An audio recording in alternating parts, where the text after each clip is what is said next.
यं ब्रह्मा वरुणेन्द्ररुद्रमरुतः स्तुन्वन्ति दिव्यैस्तवैः वेदैः साङ्गपदक्रमोपनिषदैः गायन्ति यं सामगाः ध्यानावस्थित तद्गतेन मनसा पश्यन्ति यं योगिनः यस्यान्तं न विदुः सुरासुरगणाः देवाय तस्मै नमः। योऽन्तः प्रविश्य मम वाचमिमां प्रसुप्तां सञ्जीवयति अखिलशक्तिधरस्वधाम्ना अन्यांश्च हस्तचरणश्रवणत्वगादीन् प्राणान्नमो भगवते पुरुषाय तुभ्यम्। ॐ गुरुर्ब्रह्मा गुरुर्विष्णुः गुरुर्देवो महेश्वरः गुरुरेव परं ब्रह्म तस्मै श्री गुरवे नमः। ॐ कृते तु दक्षिणामूर्तिः त्रेतायाम् अत्रिनन्दनः द्वापरे भगवान् व्यासः कलो न शङ्करः स्मृतः। ॐ दयानन्दचरणौ मनसा स्मरामि దయానందచరణో శిరసా నమామి. ప్రకృతిలో వస్తువుని మనం చూస్తూ వస్తువుని ముట్టుకుంటున్నా వస్తువుని చూస్తున్నా. ఇప్పుడు చూడండి గులాబీ పువ్వు ఎంత బాగుందో అని అంటున్నాం కదా.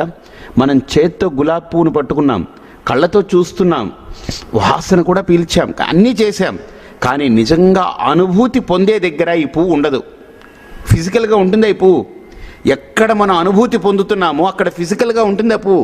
చేతిలో బయటే ఉంటుంది, కానీ అనుభూతి పొందే దగ్గర భౌతికత పనికిరాదు. అలాగనే పరమాత్ముని కూడా భౌతికంగా అనుభవిద్దాం అనుకుంటే ఇదే సమస్య అవుతుంది. అనుభవించలేం. పరమాత్ముడికి భౌతికత ఆపాదించడం ఓకే, ఒక ఉపాసనకు ఉపయోగపడుతుందేమో, కానీ నా ఎదుగుదలకు సహకరిస్తుందేమో, కానీ జ్ఞాన మార్గంలో జ్ఞాన స్థితిలో పరమాత్మకు ఆ భౌతికతని అంగీకరించలేము. ఎందుకనంటే ఒక పువ్వుని మనం అనుభూతి పొందాలంటేనే, పువ్వుని మనం ఆస్వాదిస్తున్నప్పుడే చేతిలో ఉంటుంది పువ్వు.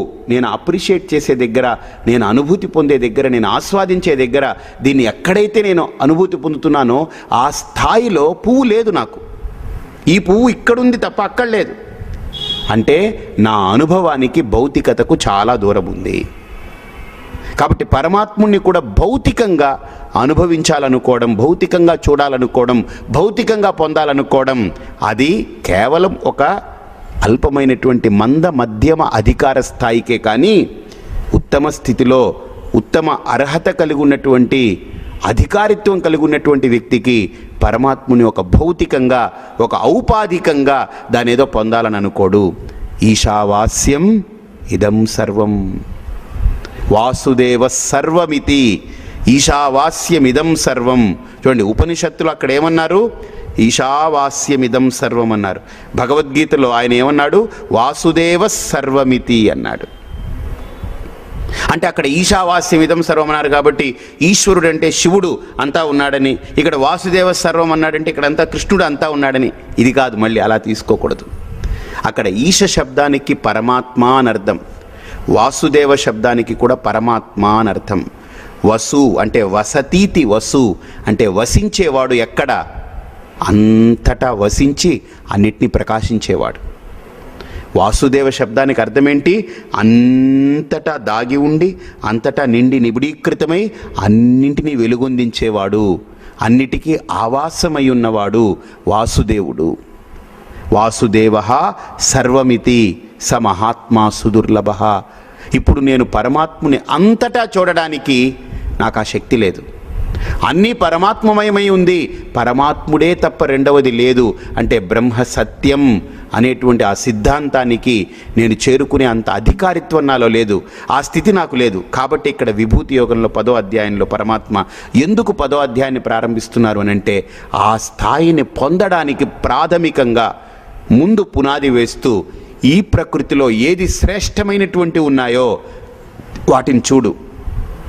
దాంట్లో ఆ శ్రేష్టత్వం ఉంది కదా, ఆ తేజస్సు ఉందిగా, ఆ శక్తి ఉందిగా, ఆ ఒక అద్వితీయమైనటువంటి ఒక ఆకర్షణ ఉందిగా. అది దానిది కాదు. ఎందుకనంటే ఇప్పుడు ఈ పువ్వు చాలా గొప్ప, ఎంత బాగుందో గులాబీ పువ్వు అంటున్నాం. ఎల్లుండి మాట అంటారా దీన్ని? అనరే. ఈరోజు ఎంత బాగుందో అన్నారు, ఎల్లుండి దీన్ని అసలు పట్టించుకోరు, బయట పడేస్తారు చెత్త కుప్పలో. ఎందుకని చెప్పండి? వాడిపోయింది.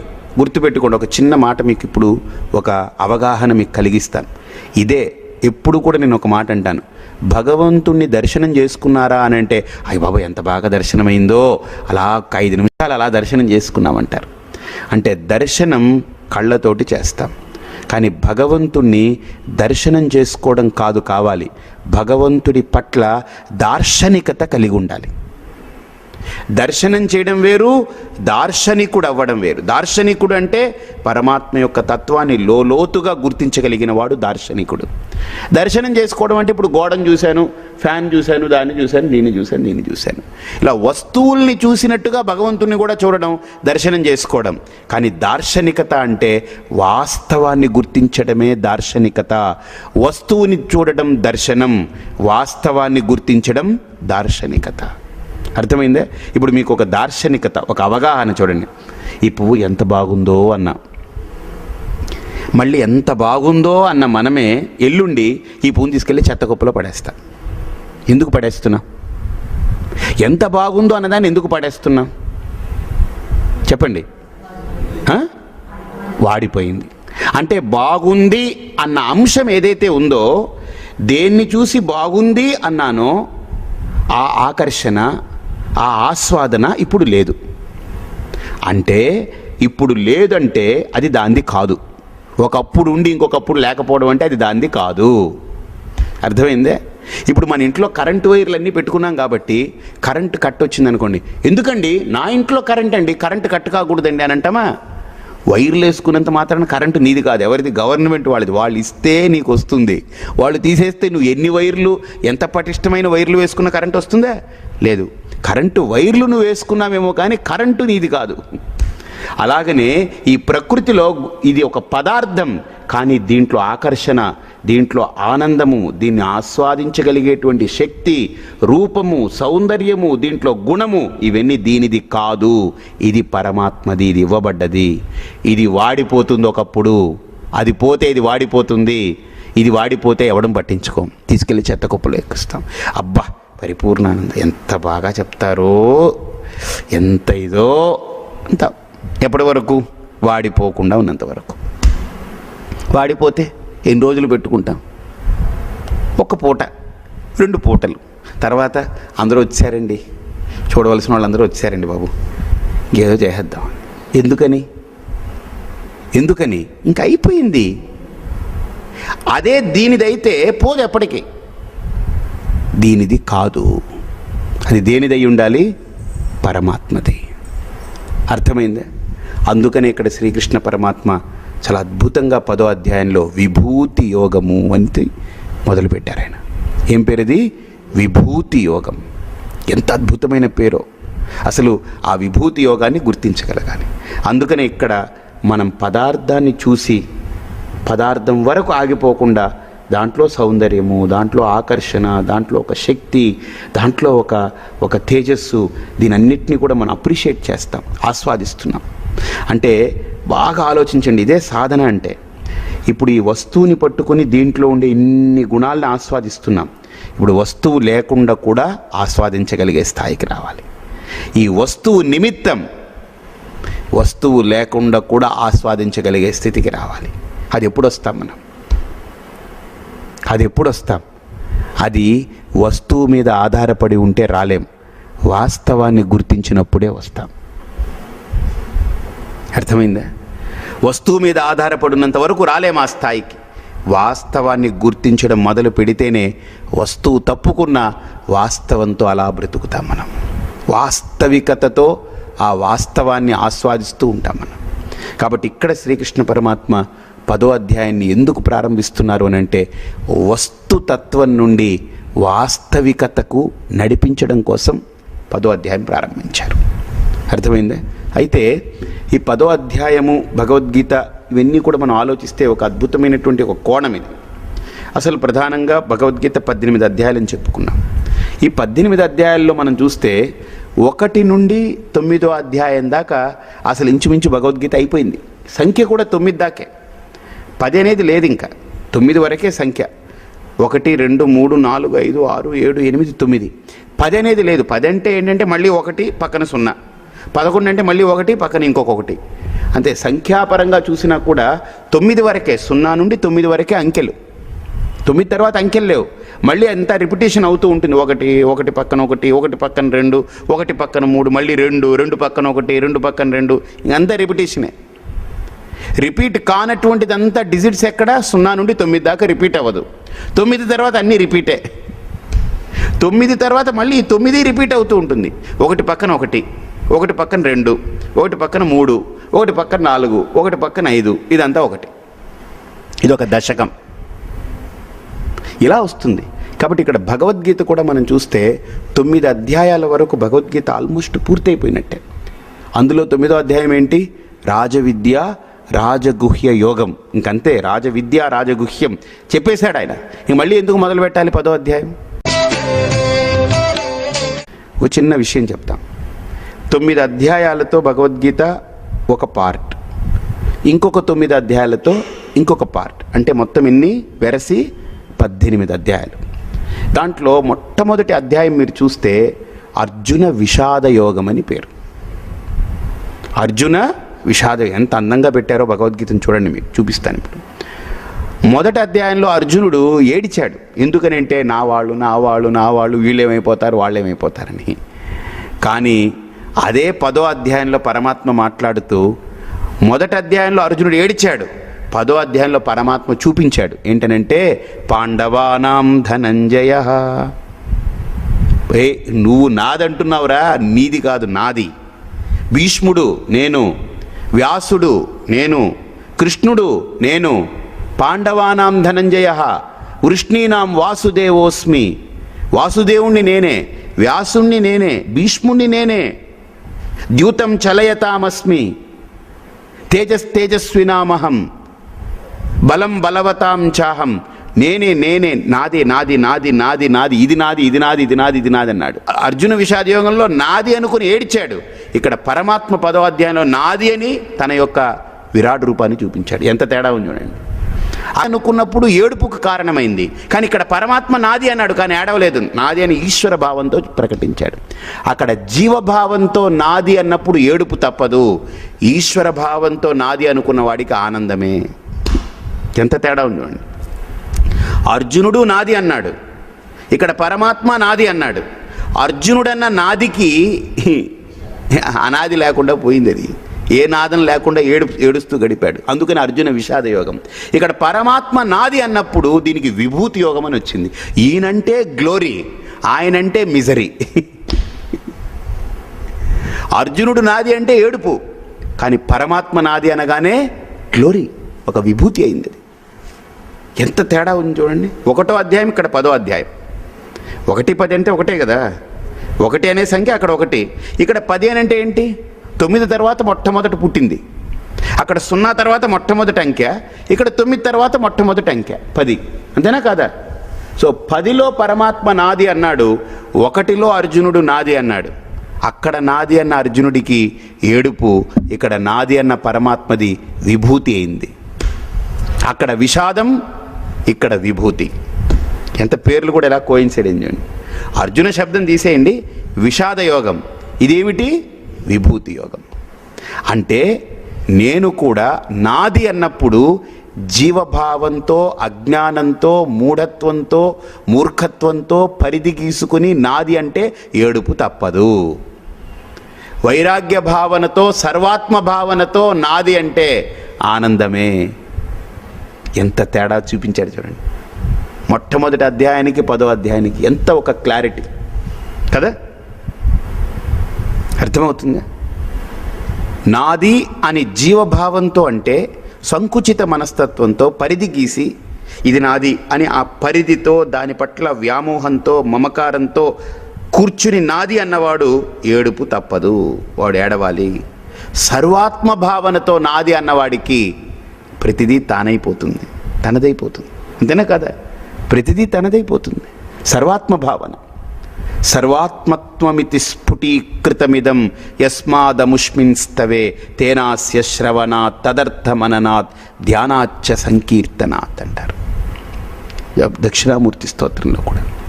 సర్వాత్మత్వమితి స్ఫుటీకృతమిదం యస్మాదముష్మిన్స్తవే. ఎంత అద్భుతమైనటువంటి వ్యాఖ్యానం అని అంటే, ఈ 10వ అధ్యాయాన్ని 1వ అధ్యాయాన్ని చూస్తే అక్కడ జీవుడు, ఇక్కడ దేవుడు. అక్కడ జీవుడే 9 అధ్యాయాల తర్వాత దేవుడు మాట్లాడితే ఎలా ఉంటుందో చూపించాడనమాట. జీవుడు మాట్లాడితే ఎలా ఉంటుంది, దేవుడు మాట్లాడితే ఎలా ఉంటుంది, జీవ భావనతో ప్రవర్తిస్తే ఎలా ఉంటుంది, దైవ భావనతో ఉంటే ఎలా ఉంటుంది. అక్కడ అర్జునుడే మాట్లాడాడు 1వ అధ్యాయంలో. చూడండి, కృష్ణుడు ఏం మాట్లాడలేదు, ఎక్కడ ఒక్క మాట మాట్లాడలేదు. 10వ అధ్యాయంలో అర్జునుడు జస్ట్ ఎక్కడో ఒక చోట ప్రశ్న వేశాడు, అంతా పరమాత్ముడే మాట్లాడాడు. అక్కడ అర్జునుడు నాది నాదని ఏడిచాడు. ఇక్కడ పరమాత్మ నాది నాది నాది అనే సర్వాత్మ భావనతో ప్రకటించుకున్నాడు. అక్కడ వికటించింది, ఇక్కడ ప్రకటించింది. అర్థమైందే? వికటించింది ఇక్కడ ప్రకటించింది. మొట్టమొదటి అధ్యాయం విషాద యోగం, 10వ అధ్యాయం విభూతి యోగం. మొట్టమొదటిదేంటి? విషాదం. 10వదేంటి? విభూతి. అంటే విషాదం విభూతిగా మారడానికి ఎన్ని అధ్యాయాలు అయ్యింది? అది. మళ్ళీ 2వ అధ్యాయం ఏమిటి? సాంఖ్యయోగం. అంటే అక్కడ నాది నాది నాది అని ఏడ్చాడు. 2వ అధ్యాయం దగ్గరకు వచ్చేటప్పటికి నేనని ఎగిరాడు అక్కడ అర్జునుడు. ఏ వ్యక్తికైనా నాది నేను ఇవి రెండే లోకంలో వాడిని నడిపించేది, వాడిని తిప్పించేది, వాడిని ఎక్కడైనా వెళ్ళి హుక్ చేసేది ఇదే. నేను తర్వాత నాది. అర్థమైందా? కాబట్టి నాది అని విషాద యోగంలో ప్రకటించుకున్నాడు, వికటించింది. నేను అనేదంతా కూడా సాంఖ్యయోగంలో చూపించుకున్నాడు. అర్థమైందా? అదే సాంఖ్యయోగంలో సాంఖ్యము అని అంటే సమ్యక్ ఖ్యాయతేతి సాంఖ్య. అంటే నేను అంటే ఈ శరీరంలో ఉన్న స్పందించేటువంటి తత్వం నేను అంటున్నానే, దానికి మనం ఏమనుకుంటామంటే ఇదే నేను, మిగతా ఏది నేను కాను. అందులో వేరే వేరే నేనులు ఉన్నాయి. అందులో ఒక వాళ్ళ నేను, ఇందులో ఆవిడ నేను, అందులో ఆయన నేను, అందులో దాని నేను, ఇందులో నేను. అర్థమైందా? మీకు అర్థమవుతుందా? ఇప్పుడు నేను అనుకుంటున్నాం, కానీ ఆ నేననేది ఏ భ్రమతో అనుకున్నామంటే నేను అది నేను కాదు, అది ఆవిడ నేను, ఇది దీని నేను, అది దాని నేను. అంటే నేనుని విభజించి ఆ తత్వాన్ని ముక్కలు చేసి అవిభక్తం విభక్తేషు విభక్తమివచ స్థితం. పరమాత్మ అంటాడు అవిభక్తం అంటే విభజించలేనటువంటి తత్వం, కానీ విభక్తమివచ స్థితం అంటే దాన్ని విభజించి అది విభజింపబడ్డట్టుగా కనపడుతుంది. ఎందుకని? ఉపాధి ఉంది కాబట్టి. ఒక 4 బుడగలు ఉన్నాయనుకోండి, నీటి మీద 4 బుడగలుగా కనపడుతుంది, కానీ నీరు ఒక్కటే. 4 అనేది 4 బుడగలు ఉపాధులే, కానీ నీరు మాత్రం ఒకటే. బుడగలుగా వచ్చినప్పుడు విభజించినట్లుగా ఉంటుంది, కానీ ఆ విభజన సత్యమా? చెప్పండి. అది శాశ్వతంగా ఉంటుంది. సత్యము అంటే అర్థం ఏంటంటే ఎల్లప్పుడూ ఉండేది. బుడగ సత్యంగా ఉంటుంది? ఎప్పుడు ఉండదు, పగిలిపోతుంది. కానీ బుడగగా తయారవ్వక ముందున్న నీరు, బుడగగా ఉన్నప్పుడున్న నీరు, బుడగ పగిలిపోయిన తర్వాత నీరు, అది సత్యం. కాబట్టి తాత్విక స్థితిలో మనం గుర్తించినప్పుడు నేను అనేది ఇక్కడ ఈ ఉపాధితో వ్యక్తమైన, ఆ ఉపాధితో వ్యక్తమైన, ఈ ఉపాధితో వ్యక్తమైన ఉపాధులు వేరవుతున్నాయేమో, కానీ సత్యము కాని ఉపాధుల్ని గుర్తుపెట్టుకుని నేను విభజింపబడ్డట్టుగా అనుకుంటే ఆ నేనుకి కూడా జ్ఞానము కలగలేదు. నేను అంటే చాలామంది ధ్యానం చేసి, ఏవండి నేను చాలా బాగా మంచి మెడిటేషన్ చేసండి, నేను అనే ఆ ఆత్మభావనతో ఉన్నానండి. ఆత్మభావనతో ఉంటే ఏమైంది? ఇప్పుడు నాకు బాగా అర్థమైపోయిందండి, నేను ఈ దేహం కాను, ఆత్మ అని తెలుసుకున్నానండి. బాగుంది. మరి మీరెవరండి? అదండి అది సుబ్బారావు ఆత్మ అండి, ఇదండి ఇది లక్ష్మీ ఆత్మ అండి. ఇదండి ఇది సుభద్ర ఆత్మ అండి, ఇది బలభద్ర ఆత్మ అండి, ఇదేంటిది? ఇన్ని ఆత్మలు ఎక్కడుంటాయి?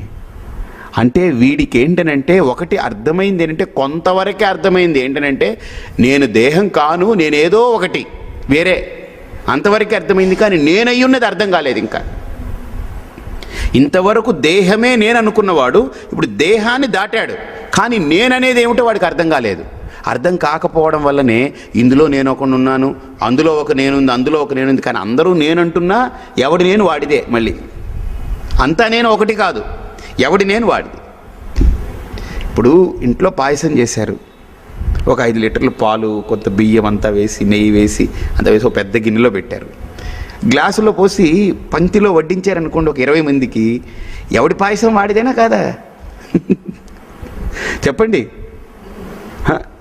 రామూర్తి గారు మీ పాయసం తాగలేదేమిటి అని అంటాం, కానీ రామూర్తి గారు నా పాయసం తాగలేదని అంటావా? చెప్పండి. ఏమయ్యా రామూర్తి, మీ పాయసం తాగండి, మీకు పెట్టాం పాయసం, మీదేది, మీ పాయసం అంటే మీది అనేది ఎందుకు వాడాం మనం? ఆ పాయసంలో రామూర్తి పాయసం, పరిపూర్ణానంద పాయసం, లేకపోతే లక్ష్మీ పాయసం, లేకపోతే సుబ్బయ్య పాయసం, అప్పయ్య పాయసం, కుప్పయ్య పాయసం ఉన్నాయా పేర్లు? నథింగ్. కానీ అది ఒక పాత్రలోకి పోసి, పెద్ద గిన్నెలో నుంచి ఒక పాత్రలోకి తీసి, ఆ పాత్ర నాకు పెట్టి నా దగ్గర పెట్టేస్తే అది ఏమైపోయింది? ఇంకా నా పాయసం. దానికి పేరు కూడా పెట్టాం, పరిపూర్ణానంద స్వామి పాయసం. అలా ఉండిపోయిందండి. అర్థమైందే? విజయ్ గారి పాయసం అలానే పెట్టేసిపోయారండి. అంటే విజయ్ గారి పాయసం అంటే ఏంటది? నాకు అర్థం కావట్లేదు. ఇప్పుడు విజయ్ గారు అలా పోతూ ఉంటేనండి, ఏమిటో ఆవిడ వెంట్రుక అలా రాలి పడిపోయింది, విజయ్ గారు వెంట్రుక పడింది అనొచ్చు. అంటే మనం ఎంత స్థాయిలో ఆలోచిస్తున్నామనంటే, నా దగ్గర తెచ్చిపెట్టుకుంటే నాదే, ఇంకా అది నాదే, ఇంక చచ్చినా. అప్పుడు పక్కన అంటారు, రే నా పాయసం ముట్టుకుంటే పనికిరాదు, కొట్టేస్తా. పిల్లలకి డబ్బాలో బిస్కెట్లు ఉంటాయి, మీరు గుర్తించారో లేదు తెలియదు. డబ్బాలో బిస్కెట్లు ఉన్నంత వరకు వీళ్ళు కొట్టుకోరు. కానీ వీడి చేతికి కుక్క బిస్కెట్ ఇచ్చి, వాడి చేతికి ఏనుగు బిస్కెట్ ఇచ్చారు, రే ఇది నాది, ఇది నాది, దీన్ని ముట్టుకుంటే నేను ఒప్పుకోను. డబ్బాలో ఉన్నప్పుడు వీడిది ఏదో తెలియదు, అప్పుడు ఎవడు ఏది ముట్టుకున్నా పట్టించుకోం. కానీ ఒకసారి వాడి చేతికి వచ్చిన తర్వాత అది నాదనుకుంటాడు. అలాగనే మనం కూడా ఈ దేహాన్ని ధరించి ఇక్కడ ఏదో కొన్ని వస్తువులు, కొంతమంది వ్యక్తులను పెట్టుకుని నాది నాది నాది నేను అంతే. ఈ అల్పభావనతో బ్రతుకుతున్నాం, సరైన జ్ఞానం లేదు. అందుకని అక్కడ సాంఖ్యయోగం పెట్టారు 2వ అధ్యాయంలో. ఇక్కడ ఏం చేశారు? అక్కడ 2, ఇక్కడ ఎన్నో అధ్యాయం? 1కి 10 అని చెప్పుకున్నాం, 2వ అధ్యాయానికి ఏమిటి? 11. 11 అంటే సంఖ్య ఎంత? 1 + 1 ఎంత? 2. మళ్ళీ ఇక్కడ ఏం పెట్టారనంటే విశ్వరూప సందర్శన యోగం పెట్టారు. ఒరే నేను అనంటే ఈ శరీరంలో ఉన్న నేను మాత్రమే నేను కాదు, విశ్వమే తానై ప్రకాశిస్తూ ఉంది. అంతర్బహిశ్చ తత్సర్వం వ్యాప్య నారాయణ స్థితః అనంతమవ్యయం కవిగుం సముద్రేంతం విశ్వశంభువం. నీలో ఉండి నేను నేననేది నువ్వు నేను, ఆ నేను పరిధి కాదు, అంతటా తానే ప్రకాశిస్తూ ఉన్నాడు. అందరికీ శ్రీహరే అంతరాత్మ, హరే అంతరాత్మ. అర్థమైందా? మీకు బోధపడుతుంది. కాబట్టి ఇప్పుడు మనం గుర్తించవలసినటువంటి అంశం ఏంటంటే, 2వ అధ్యాయంలో నేను అని ప్రకటించుకున్న అర్జునుడికి జ్ఞానాన్ని బోధించినప్పటికీ కూడా ఆ నేను అనేది ఇంకా పరిపూర్ణమైన జ్ఞానంతో ప్రకాశించలేదు. అందుకనే పరమాత్మ 11వ అధ్యాయంలో విశ్వరూపంతో, విరాట్ రూపంతో ఆ నేను యొక్క సర్వాత్మ భావనని ప్రకటించుకున్నాడు ఆయన 11వ అధ్యాయంలో. 2వ అధ్యాయంలో చెప్పాడు, 11వ అధ్యాయంలో ప్రకటించాడు దాన్ని. అర్థమైందే? ఇప్పుడు 3వ అధ్యాయం ఏమిటి? దానికి పేరు కర్మయోగము అని పేరు. 1వ అధ్యాయం విషాదయోగం, 2వ అధ్యాయం సాంఖ్యయోగం, 3వ అధ్యాయం ఏంటి? కర్మయోగం. కర్మయోగం అంటే ఏంటి? ఎంత అద్భుతంగా చెప్పారంటే కర్మయోగంలో ఒకటే మాట చెప్పారు, కర్మణి ఏవ అధికారస్తే మా ఫలేషు కదాచన. అంటే నువ్వు పరమాత్మ భావనతో చేసే ప్రతి కర్మ కూడా కర్మయోగమైపోతుంది. జీవభావనతో నా కోసం నేను బ్రతకాలి, ఈ కర్మ నాకు ఫలం కావాలని కొని చేస్తే అది కేవలం కర్మగానే ఉండిపోతుంది. అక్కడ నీకు ఆ యోగ బుద్ధి లేదు. The attitude of సరెండరెన్స్. అర్థమైందా? ఏ కర్మ చేసినా అది ఈశ్వర భావనతో చేస్తే ఆ కర్మ ఏమైపోతుంది? కర్మ యోగం అవుతుంది. అదే భక్తి నిజంగా. That is a discovering Ishwara in every karma. That is కర్మయోగం. అంటే నేను ఒకరితో మాట్లాడుతున్నాను అనుకోండి, అవతల వ్యక్తిని నేను పరమాత్మగా భావిస్తే నా మాట ఎలా అయిపోతుంది? ఏమండి బాగున్నారా, ఎలా ఉన్నారు, ఏమిటని అడుగుతాను. ఇప్పుడు అవతల వ్యక్తిలో నాకు ఆ దైవ భావన కలగలేదనుకోండి, అంటే అవతల వ్యక్తిలో కలగాల, లేకపోతే నాలో ఆ వ్యక్తి పట్ల కలగాల? అంటే అవతల వ్యక్తిలో దైవం ఉందా లేదా అనవసరం, నాలో దైవ భావన ఉందా లేదా, దట్స్ ఇట్. అంటే నాకు రాక్షసుణ్ణి చూసినా నాలో ఆ దైవ భావనే ఉంటుంది.